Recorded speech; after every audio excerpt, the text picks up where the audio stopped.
Olá,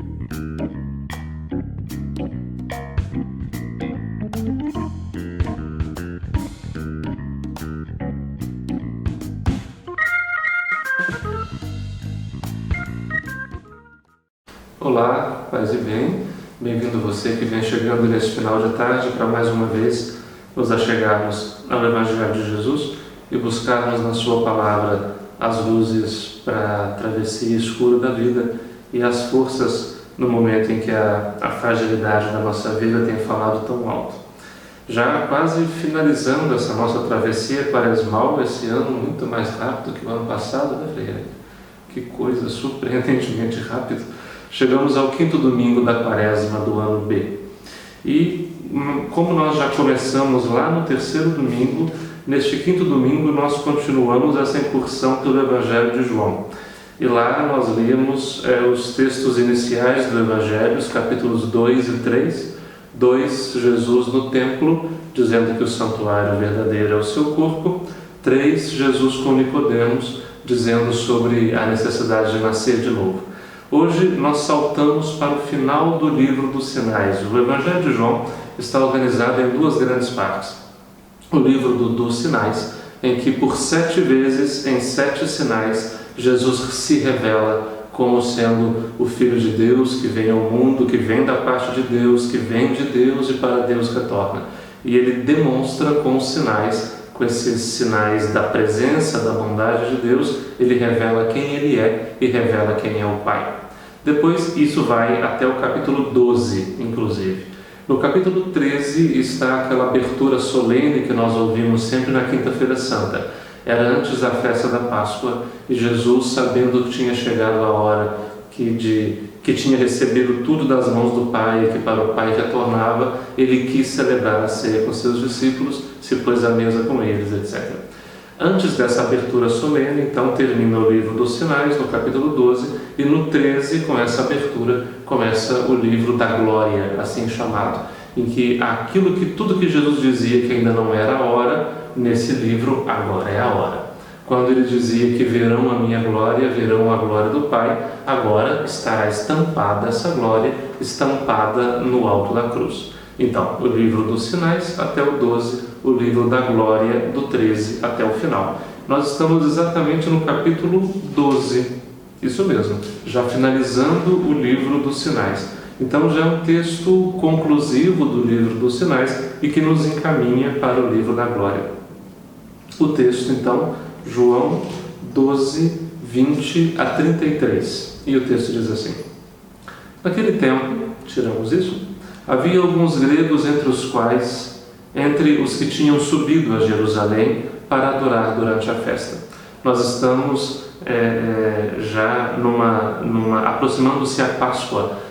O começo do capítulo 12, João já disse que estamos 6 dias antes da Páscoa, aquela que será também a Páscoa de Jesus. João diz que era a Páscoa dos judeus, já deixando claro que Jesus não pertence a essa Páscoa que ele vai inaugurar, e inaugura já com a sua vida e por fim com a sua morte, uma Páscoa nova. Então, entre aqueles que subiam para a festa, a Páscoa é uma festa de peregrinação, havia alguns gregos que subiram para adorar durante a festa.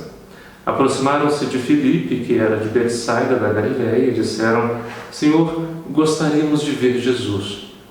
E esse pedido é bastante interessante, porque no Evangelho de João a vocação dos discípulos começa com ver, quando eles começam a andar atrás de Jesus por conta própria, no capítulo 1, e eles perguntam, e Jesus se vira e pergunta a eles: o que procurais? Uma pergunta que também é em si cheia de sentido, né? Afinal de contas, o que nós procuramos na nossa vida? E dependendo daquilo que nós buscamos, esse será o tamanho, a largueza e a profundidade daquilo que nós podemos encontrar. A pergunta com a qual eles respondem à pergunta de Jesus é igualmente interessante: Mestre, onde moras? E a resposta de Jesus não é indicar uma localização, senão venham e vê.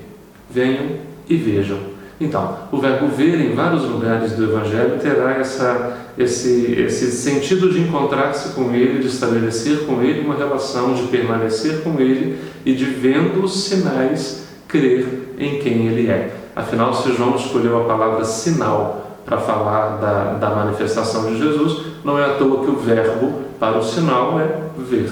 A gente vê o sinal. Então queremos ver Jesus. Filipe combinou com André e os dois foram falar com Jesus. Jesus respondeu-lhes. E vai acontecer aqui aquilo que acontece várias vezes em João. Alguém pergunta A e Jesus responde outra coisa que não tem nada a ver com A que foi perguntado, ao menos aparentemente. No final a gente entende qual é que é o sentido da resposta de Jesus. Então foram falar com Jesus e Jesus lhes respondeu: chegou a hora em que o Filho do Homem vai ser glorificado. Nós já havíamos ouvido Jesus dizer que a hora chegaria, a hora em que ele se manifestaria chegaria, a hora em que a glória de Deus, o Pai, que a glória do Filho se manifestaria chegaria. E agora Jesus diz que chegou essa hora. Estamos realmente finalizando o livro dos sinais para começar o livro da glória.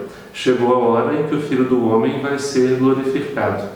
Em verdade, vos digo. Em verdade, uma expressão típica do Evangelho de João. A palavra que está aqui atrás é amém, como nós dizemos amém no fim das celebrações. Uma boa tradução seria amém, eu vos digo, no sentido que amém tem em hebraico. Amém significa é verdade, é verdadeiro. Só que verdade num sentido muito dinâmico, porque verdade para nós às vezes é aquilo que está petrificado numa formulação, ou verdade é uma realidade imutável. Esta é a verdade e isso não muda. Em hebraico não é assim. Em hebraico a verdade, emet, ela é uma realidade que se mostra verdadeira ao fim de um processo em que a fidelidade se conserva. Ela é verdade porque ela é fiel, porque ela permaneceu de pé, apesar de tudo. Poderíamos dizer assim que verdade é aquilo que sobra depois que passa a tempestade. Depois que tudo que era menos verdadeiro caiu, depois de tudo que em algum momento fez sentido passou, aquilo que sobrou no final, isso é verdade, isso é verdadeiro, porque mostrou-se fiel, porque permaneceu até o fim. Então, verdade aqui tem um sentido muito mais dinâmico, muito mais experiencial do que teórico, do que abstrato de uma verdade imutável. Nada é verdade em princípio, mas mostra-se verdadeiro à medida que a tempestade passa e à medida que é capaz de permanecer fiel. É por isso que alguns comentadores de João, quando traduzem verdade, traduzem fidelidade. E não está mal, porque verdade no sentido da fé tem a mesma raiz de fidelidade para nós em português, né? Fé e fidelidade vem de fides em latim. Então, no fundo, a gente crê naquilo que é verdade porque é aquilo que permanece, porque é aquilo que nos sobra no meio da tempestade. Então, amém é o que introduz uma frase emblemática de Jesus em João. Geralmente será um conteúdo importante, um conteúdo às vezes relacionado à sua identidade, relacionado à sua missão. E aqui ele diz: amém, em verdade, eu vos digo. Se o grão de trigo que cai na terra não morre, ele continua só um grão de trigo. Mas se morre, então produz muito fruto. É uma maneira bem joanina de se apropriar de uma palavra que nós já conhecemos dos evangelhos sinóticos. E ele explica em seguida: se alguém me quer servir, siga-me, e onde eu estou estará também o meu servo. Se alguém me serve, meu Pai o honrará. Ou seja, saltei um versículo, 25. Quem se apega à sua vida, perde-a, mas quem faz pouca conta de sua vida neste mundo, conservá-la-á para a vida eterna. Nós já ouvimos isso nas tradições de Lucas e de Mateus. Quem se apega demasiado à sua vida, esse a perde. Mas quem entrega ou quem faz pouca conta de guardá-la, esse a guarda para sempre. No fundo, é aquele sentido precioso da vida, difícil de compreender, porque a gente é educado a conservar para si aquilo que é melhor, a proteger aquilo que é precioso. O problema é que nada que é importante na vida, naquilo que verdadeiramente é importante, pode ser guardado para sempre, porque se for guardado vai morrer. Tudo aquilo que é vivo é feito para viver. Se for escondido, vai morrer. Eu costumo brincar às vezes com os alunos que é como Já teve mina em casa, Frei Eric? Mina d'água? Não? Quando eu era criança, eu lembro que lá em casa tinha uma mina. Era uma vila e tinha uma mina da qual nós todos usufruímos. E me encabulava aquela água jorrando dia e noite sem parar, porque a minha criança que eu era já tinha entendido que a água é uma coisa muito cara, que tem que ser preservada e guardada, você não pode sair desperdiçando assim. E me encabulava aquela água jorrando dia e noite naquela mina. E um dia eu perguntei ao meu avô por que não se colocava uma torneira para fechar aquela água. Aí ele me explicou que não se pode fazer, que a mina ela só funciona se ela for assim, jorrando. Porque se você tampar aquela água, ela vai escolher um outro lugar para continuar jorrando. E quando você finalmente abrir, já não vai ter mais água lá. Aí aquilo ficou ainda mais encabulante, né? Porque afinal de contas, como assim? Se você guarda, ela vai sair para outro lugar. E ele me explicou, porque mina é feito para jorrar, não é feito para guardar. E de fato tem coisa que é assim. O beijo que você guarda de hoje não serve para amanhã. O abraço que você guarda de hoje não serve para amanhã. A palavra que você não diz hoje, ela não adianta ser dita amanhã, porque a de hoje vai passar, a de amanhã é outra. No fundo, a palavra que você não diz hoje, ela pode talvez se estragar dentro de você. O abraço que você não deu hoje, ele apodrece, porque para amanhã vai ter que ser um novo. No fundo, a vida ela é feita realmente disso, de realidades que foram feitas para serem entregues e que, se forem guardadas, perderão para sempre o seu sentido. E não é à toa que João escolhe a imagem da semente do grão de trigo, e é interessante que seja trigo porque é alimento, né? Não adianta você guardar de tão precioso que é. Um grão de trigo ele é muito precioso e é muito belo, mas se você trancar no cofre, ele vai morrer para sempre. Agora, se você arrisca, se você joga na terra sabendo que ele vai morrer, e sabendo que ele vai morrer com o risco de não nascer, somente assim o grão de trigo pode se tornar um trigal. Somente assim ele deixa de ser somente um grão de trigo para se tornar de fato um trigal capaz de alimentar. Veja, no fundo a vida é feita para ser entregue e não adianta guardá-la. Ela é feita para... exige risco, evidentemente. Aliás, tudo que é importante na vida exige risco. Não existe garantia, não existe avalia para nada que na vida é realmente importante e decisivo. Em tudo que é importante decisivamente, ali haverá o risco de perder tudo. Mas é somente porque ali a gente arrisca perder tudo, é somente por isso que ali a gente ganha tudo. É um dilema de Abraão, de novo.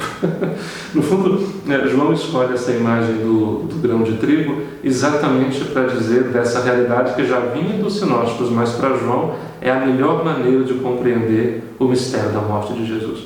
Porque ele arriscou tudo, porque ele entregou tudo, por isso ele recebe tudo do Pai. E por isso nele nós recebemos tudo. Como nós líamos semana passada, de fato Deus amou tanto o mundo, que deu o Filho, que não guardou para si nada, mas que foi capaz de entregá-lo, e de entregá-lo como uma semente lançada na terra, que corre risco de morrer, e fatalmente morrerá, mas que por isso mesmo corre o risco de viver e de frutificar. Então, quem se apega à sua vida perde-a, mas quem faz pouca conta de sua vida neste mundo, conservá-la-á para a vida eterna. E a maneira como João se apropria dessa palavra de Lucas e de Mateus é com as suas próprias categorias. Quem faz pouca conta da vida no mundo, guarda-o para a vida eterna. Claro que mundo e vida eterna aqui não é o mundo, a vida terrena, e vida eterna, a vida depois da morte. Mundo e vida eterna são categorias que convivem lado a lado, hein, João? E escolher a qual dessas realidades nós queremos pertencer é a escolha e o itinerário de cada um. Às vezes nós estamos com um pé no mundo, um pé na vida eterna. Às vezes nós estamos entregues de um lado, de fato como a semente lançada na terra, que ama sem medo e que se entrega sem medo, inclusive sem medo de morrer, vida eterna, mas a gente mantém ainda um pé na pseudo-segurança, um pé no medo de entregar-se verdadeiramente o mundo. Veja que são realidades contrastantes, mas que não tem nada a ver com essa oposição simplista entre este mundo, as coisas do mundo e as coisas de Deus. João não usa essa maneira de compreender. Então, conserva lá para a vida eterna. Se alguém me quer servir, se alguém quer ser servo meu, aliás, lá na frente João vai dizer, Jesus vai dizer em João: vós me chamais mestre e Senhor, e dizeis bem porque eu sou. Então, de fato, servos. Mas no fim da ceia ele diz: já não vos chamo servos, mas eu vos chamo amigos, porque eu já vos dei a conhecer tudo aquilo que o Pai me revelou. Só que isso é no livro da glória, por enquanto é servos. Então, se alguém me quer servir, meu Pai o honrará. Não, se alguém me quer servir, hoje os meus olhos estão ruins. Se alguém me quer servir, siga-me. Se a única maneira de servi-lo de verdade é seguir os seus passos, em direção à realidade de semente lançada na terra. Isso é servi-lo de verdade. Siga-me, e onde eu estou estará também meu servo. Ora, onde ele estará daqui a pouco? Na cruz. E é por isso que lá estará o discípulo a quem ele amava, como protótipo de todo discípulo que está aonde o Mestre está. E se alguém me serve, meu Pai o honrará. Sinto-me agora angustiado. Uma tradução melhor seria: minha alma, meu coração está agora angustiado. Que direi? Pai, livra-me desta hora? Mas foi precisamente para essa hora que eu vim. Pai, glorifica o teu nome. Na tradição da paixão segundo Mateus, Marcos e Lucas, nós encontramos Jesus naquela noite que precede a sua entrega, angustiado no horto, lembra? E aí ele diz isso para os discípulos: minha alma está agora angustiada, eu estou inquieto interiormente. E é a mesma palavra que ele diz aqui. Só que lá ele se angustia a ponto de sair em gotas de sangue, lembra disso? E aí ele será surpreendido depois pela guarda que vem prendê-lo. Em João não. Em João ele caminha para a hora e ele sabe que a hora vem, por isso ele não pode ser surpreendido. Aquela cena do beijo de Judas, em João não existe. Jesus em João, ele é o Senhor da sua própria entrega, por isso ele não é surpreendido por Judas. Pelo contrário, ele dirá a Judas: o que tens a fazer, faz depressa, porque já é agora a hora, né? Então, a mesma coisa aqui: estou agora angustiado, que direi? Como lá nos sinóticos, Pai, afasta de mim esse cálice. Então, Pai, livra-me desta hora.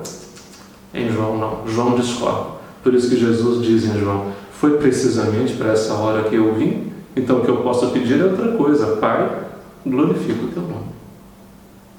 Então veio uma voz do céu, e a voz dizia: eu o glorifiquei, e o glorificarei de novo. Eu o glorifiquei em cada um dos sinais que ele realizou. Aliás, desde o primeiro, nas bodas de Caná. Este foi o princípio dos sinais que Jesus realizou em Caná da Galileia. Seus discípulos viram a sua glória e creram nele.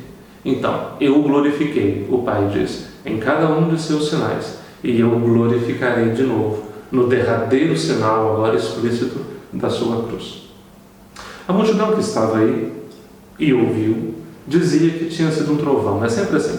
Em João, Jesus diz uma coisa, as pessoas entendem outra. A voz do céu diz uma coisa, eles nem sabem se é uma voz, estão achando que é um trovão. Enfim, a multidão que estava aí ouviu, dizia que tinha sido um trovão. Outros afirmavam, e é sempre assim, a multidão sempre com cisânia. Uns estão dizendo uma coisa, uns estão dizendo outra, uns falam que é isso, outros falam que é aquilo. Em João, diante da palavra de Jesus, os judeus sempre se dividem. Foi um anjo que falou com ele, alguém disse. Jesus respondeu: essa voz que ouvistes não foi por causa de mim, mas por causa de vós. João está de novo corrigindo os sinóticos, porque nos sinóticos, por exemplo, em Marcos, a voz diz no batismo: tu és o meu filho amado, em qual coloquei o meu agrado. Em João, Jesus sabe disso, ele não tem que ouvir isso. A voz tem que falar para o povo, porque ele com o Pai é um, então ele não tem que ouvir isso da voz. Então, essa voz foi por causa de vós. É agora o julgamento deste mundo, naquele sentido do julgamento de Nicodemos que nós ouvimos semana passada. É agora o julgamento. Ninguém tem que ter medo e esperar o julgamento do último dia, porque nós vivemos todo o tempo sob a sentença do amor de Deus manifestado no Filho. O julgamento é agora, a sentença é agora. E a escolha de como a gente se posiciona diante da sentença da vida conservada por Deus é dada a cada momento, não é dada no último dia. É agora o julgamento deste mundo. Agora o chefe do mundo vai ser expulso. Expulso não, o chefe do mundo vai ser derrubado, seria a melhor palavra. E quando eu for levantado da terra, atrairei todos a mim. No julgamento, o príncipe deste mundo será derrubado. E quando eu for levantado, pensa na cruz, quando eu for levantado, eu atrairei todos a mim. O que os gregos queriam? Queriam ver Jesus. Pois é, quando eu for levantado, eu atrairei todos a mim. Se agora existe ainda um limite, vamos dizer assim, em que ele está no meio dos judeus que não o entendem, ele será levantado. E quando ele for levantado, não haverá mais limite, porque será levantado, como nós já ouvimos recentemente, como a serpente no deserto, que atrai os olhares e que salva. Ou nós podemos lembrar também daquilo que Jesus dizia no capítulo 10: tenho muitas ovelhas que não são desse aprisco, mas elas também ouvirão a minha voz, eu devo conduzi-las, e elas virão até mim. Pois bem, quando eu for levantado, quando o príncipe for derrubado, eu atrairei todos a mim. E Jesus falava assim, o evangelista explica, para indicar de que morte ele iria morrer. E termina aqui o texto. Que encerrando essa nossa caminhada quaresmal, daqui a pouco, caminhando para o mistério da Páscoa de Jesus, que nós possamos nos deixar tocar por esse seu convite de que onde está o Senhor, que esteja aí também o seu servo. E onde ele está? Ele está como a semente do grão de trigo lançada na terra. Ele está como aquele que assumiu a nossa vida e a nossa história sem reserva. E por isso corre conosco os riscos da nossa história. E por isso arrisca perder tudo, inclusive a vida e a esperança, como nós. Mas por isso mesmo, porque não recusou nada do que é nosso, por isso mesmo ele nos atrai a si e nos salva. E que diante desse mistério do amor e da fidelidade conservados até o fim, que nós possamos nós também crer nesse tipo de verdade, não numa verdade abstrata que ignora a vida do mundo e a dor do mundo, mas aquela verdade que mostra-se verdadeira, porque foi capaz de ser preservada até o fim, inclusive neste nosso tempo tão difícil. Paz e bem.